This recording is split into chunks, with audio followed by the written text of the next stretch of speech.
Hi everyone. I've seen a few people ask me to do technical videos, like explaining how vacuums do this, how vacuums do that, how they work. So that's what today's video is on.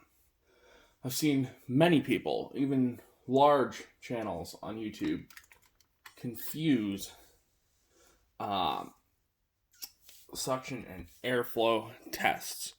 And they say that all of the airflow that is produced here in the motor is transferred to the carpet.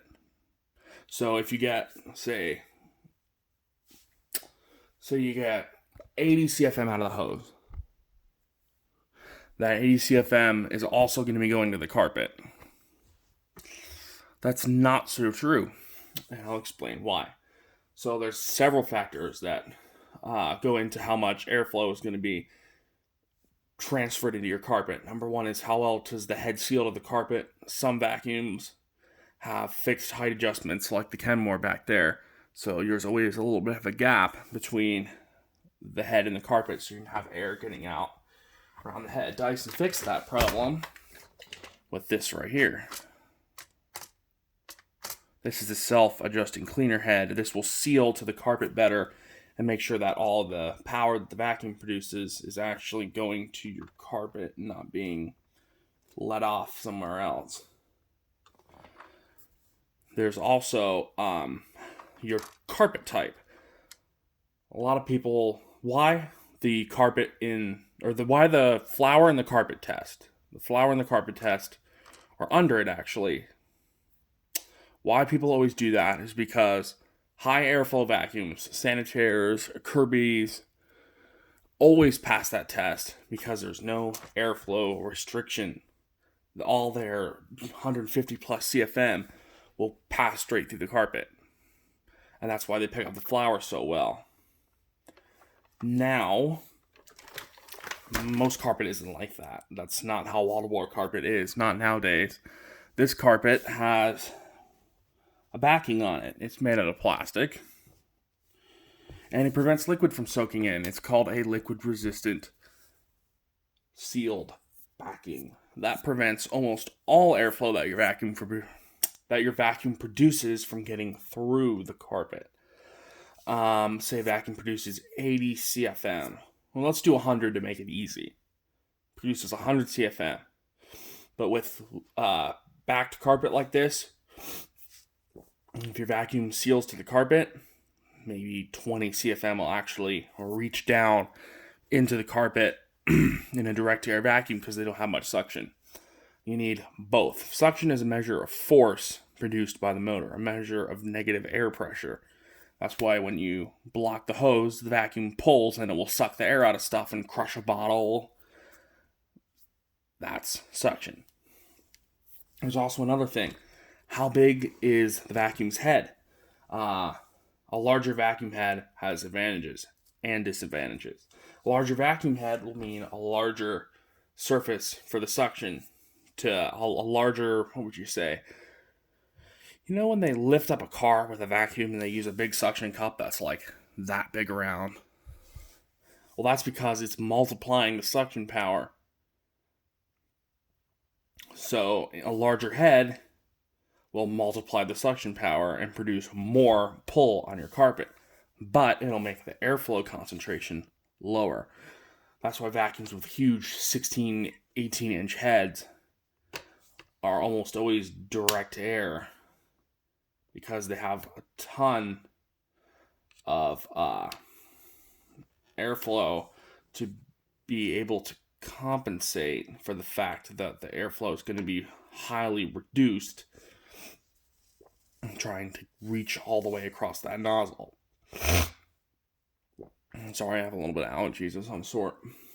But yeah, there's also some vacuums, even though they have good brush bars, good suction, good airflow, they don't groom the carpet, they don't separate the fibers. And I'll do a simple demonstration of this with my hands. Pretend this right here is your carpet, and this right here is the dirt. If your carpet is matted like this, no matter how much your vacuum shakes the carpet, the dirt's stuck in there. But if the vacuum separates the fibers, dirt comes out.